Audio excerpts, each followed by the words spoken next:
In the Gospel of John, chapter 19, verses 38 to 42, we read, "After these things, Joseph of Arimathea, who was a disciple of Jesus, though a secret one because of his fear of the Jews, asked Pilate to let him take away the body of Jesus.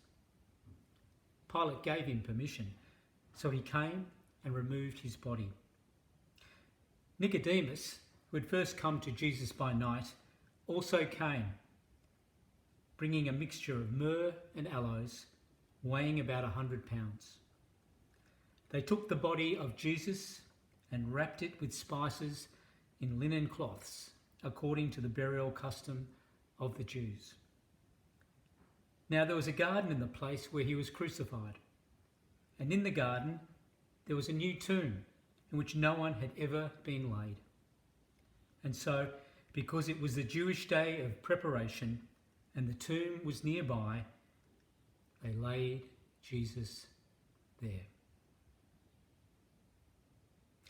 As I reflected on this day in the Easter calendar, this hollow and empty day, this day of grief and lost hope, I couldn't help but draw comparisons with where we are and all the peoples of the world find ourselves today. Jesus had been executed, his body put away and out of sight, locked down, his followers down and out, hidden, lost and frightened. They seemed without hope. All they had counted on in this person now seemed lost and washed away. What filled their heads, I wonder? This was not how it was supposed to be. This was not how it was supposed to turn out.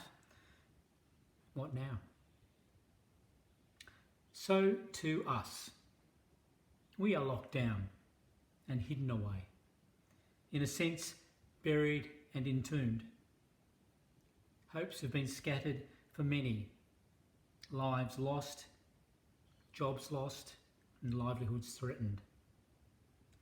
Like the disciples of Jesus, we do not know what tomorrow will bring, but we hope. What do we hope for? How will we rise from this death of sorts? Will it be back to an as-you-were life? Or will we be somehow transformed? What might we be when we come out of this? For me, I hope for renewal, something sustained, that somehow the spirit that is about us, people smiling as they pass meters apart, shouting hello and waving from across the street, people singing from balconies and together in online choirs, simplifying our needs and our ways of being, political unity, that somehow these things will remain, at least in some form, as a resurrection of a new life together. Writer Brian Doyle has captured this well for me.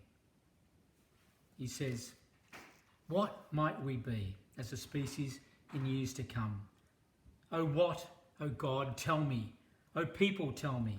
Oh friends and lovers, tell me. Oh enemies, tell me. Oh come clear to me in the entrails of birds and the fleeting tails of stars.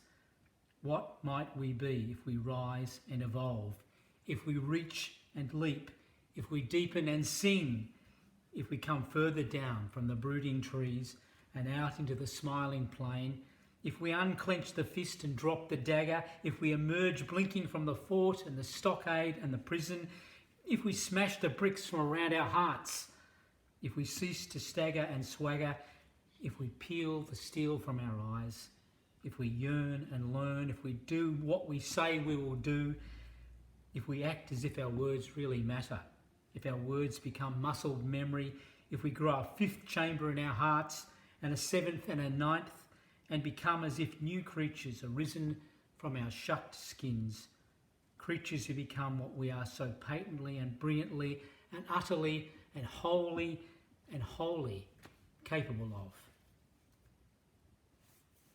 Improbable? Perhaps, but then so is resurrection of any kind. We are a people of hope, even in this time. And so along with the poet Mary Oliver, we pray. Be still, my soul, and steadfast. Heaven and earth, both are still watching, though time is draining from the clock, and your walk that was confident and quick has become slow. So be slow if you must, but let the heart still play its true part. Love still as you once loved, deeply and without patience. Let God and the world know you are grateful that the gift has been given. Amen.